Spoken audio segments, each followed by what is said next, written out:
അഫ്ഗാനിസ്ഥാൻ തങ്ങളുടെ പ്രദേശം ഒരു രാജ്യത്തിനുമെതിരായി ഉപയോഗിക്കാൻ അനുവദിക്കില്ല എന്ന വിദേശകാര്യമന്ത്രി അമീർ ഖാൻ മുത്തഖി ഇന്ത്യയ്ക്ക് ഉറപ്പ് നൽകി. ഇന്ത്യയും താലിബാൻ ഭരണകൂടവും തമ്മിൽ നടന്ന അപൂർവ ഉന്നതതല നയതന്ത്ര ചർച്ചയിലാണ് ഈ കാര്യം അഫ്ഗാൻ മന്ത്രി വ്യക്തമാക്കിയത്. ഡൽഹിയിലെ ഹൈദരാബാദ് ഹൌസിൽ വിദേശകാര്യമന്ത്രി ഡോക്ടർ എസ് ജയശങ്കറുമായി അടച്ചിട്ട മുറിയിൽ നടന്ന കൂടിക്കാഴ്ചയ്ക്ക് ശേഷമാണ് മുത്തഖി ഈ പ്രഖ്യാപനം നടത്തിയത്. ചർച്ചകൾക്ക് ശേഷം മാധ്യമങ്ങളെ കണ്ട മുത്തഖി ജയശങ്കറുമായുള്ള സംഭാഷണങ്ങൾ ഫലപ്രദവും ക്രിയാത്മകവുമായിരുന്നുവെന്ന് വിശേഷിപ്പിച്ചു. വ്യാപാരം, വികസനം, സുരക്ഷ എന്നീ മേഖലകളിൽ സഹകരണം വർദ്ധിപ്പിക്കാൻ ഇരു രാജ്യങ്ങളും സമ്മതിച്ചു. അഫ്ഗാനിസ്ഥാനിലെ വികസന പദ്ധതികൾ തുടരാനും അവയുടെ വ്യാപ്തി വർദ്ധിപ്പിക്കാനുമുള്ള ഇന്ത്യയുടെ തീരുമാനത്തെ ഞങ്ങൾ സ്വാഗതം ചെയ്യുന്നുവെന്നും അദ്ദേഹം പറഞ്ഞു. അടുത്തിടെയുണ്ടായ ഭൂകമ്പങ്ങളിലും വെള്ളപ്പൊക്കത്തിലും ഇന്ത്യ നൽകിയ മാനവിക പിന്തുണയ്ക്ക് മുത്തഖി നന്ദി രേഖപ്പെടുത്തി. ഇരു രാജ്യങ്ങളും തമ്മിലുള്ള ദ്വികക്ഷീയ വ്യാപാരത്തിലെ തടസ്സങ്ങൾ നീക്കുന്നതിനായി ഒരു സംയുക്ത വ്യാപാര സമിതിക്ക് രൂപം നൽകാൻ തീരുമാനിച്ചതായും മുത്തഖി അറിയിച്ചു.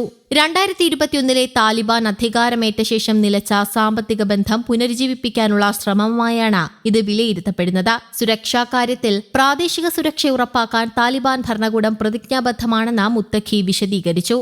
സുരക്ഷാ സഹകരണത്തെക്കുറിച്ച് ഞങ്ങൾ വിശദമായ ചർച്ച നടത്തി. അഫ്ഗാൻ മണ്ണ് ഒരു രാജ്യത്തിനുമെതിരായി ഉപയോഗിക്കാൻ അനുവദിക്കില്ല. ഈ വിഷയങ്ങളിൽ ഇരുപക്ഷവും ബന്ധം തുടരുമെന്നും മുത്തഖി പറഞ്ഞു. മേഖലയിലെ തീവ്രവാദ ശൃംഖലകളെക്കുറിച്ചുള്ള ഇന്ത്യയുടെ ദീർഘകാല ആശങ്കകൾ ലഘൂകരിക്കുന്നതിനുള്ള സന്ദേശമായിരുന്നു ഈ വാക്കുകൾ. ഇതിനിടെ പാകിസ്ഥാനെതിരെ മുത്തഖി ശക്തമായ മുന്നറിയിപ്പ് നൽകി. അതിർത്തി കടന്നുള്ള നടപടികൾ അവസാനിപ്പിക്കണമെന്നും ഇതുപോലുള്ള സമീപനത്തിലൂടെ പ്രശ്നങ്ങൾ പരിഹരിക്കാൻ കഴിയില്ലെന്നും അദ്ദേഹം പറഞ്ഞു. അഫ്ഗാനിസ്ഥാൻ ജനതയുടെ ക്ഷമയെയും ധൈര്യത്തെയും ചോദ്യം ചെയ്യരുത്. അറിയാത്തവർ ബ്രിട്ടീഷുകാരോടോ സോവിയറ്റുകളോടോ അല്ലെങ്കിൽ അമേരിക്കക്കാരോടോ ചോദിക്കണമെന്നും അദ്ദേഹം കൂട്ടിച്ചേർത്തു. ഇന്ത്യയുമായും പാകിസ്ഥാനുമായും സമാധാനപരവും സൗഹൃദപരവുമായ ബന്ധം വേണമെന്ന് താലിബാൻ ആഗ്രഹിക്കുന്നുവെന്നും എന്നാൽ അത് ഏകപക്ഷീയമായ സമീപനത്തിലൂടെ സാധ്യമല്ലെന്നും മുത്തഖി പറഞ്ഞു.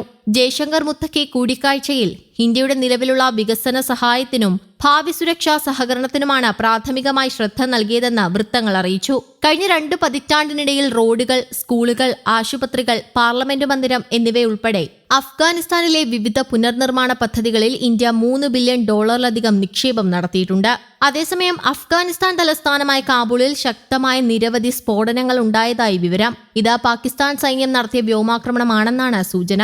വ്യാഴാഴ്ച രാത്രി 9:50 സംഭവിച്ച സ്ഫോടനങ്ങളിൽ ആർക്കെങ്കിലും അപകടം സംഭവിച്ചോ എന്ന് ഇതുവരെ പ്രാദേശിക ഭരണകൂടം പുറത്തുവിട്ടിട്ടില്ല. നാശനഷ്ടങ്ങളോ മരണങ്ങളോ ഉണ്ടായതായി അറിവില്ലെന്ന് താലിബാൻ വക്താവ് സബീഹുള്ള മുജാഹിദ് അറിയിച്ചു. സംഭവത്തിൽ താലിബാൻ ഭരണകൂടം അന്വേഷണം ആരംഭിച്ചിട്ടുണ്ട്. അപായ സൈറനുകൾ മുഴങ്ങിയതോടെ സ്ഥലത്തെ താമസക്കാരും വിദേശികളും സുരക്ഷിത സ്ഥാനത്തേക്ക് മാറിയെന്ന് അന്താരാഷ്ട്ര മാധ്യമങ്ങൾ പറയുന്നു. News desk, Kerala Kaumudi.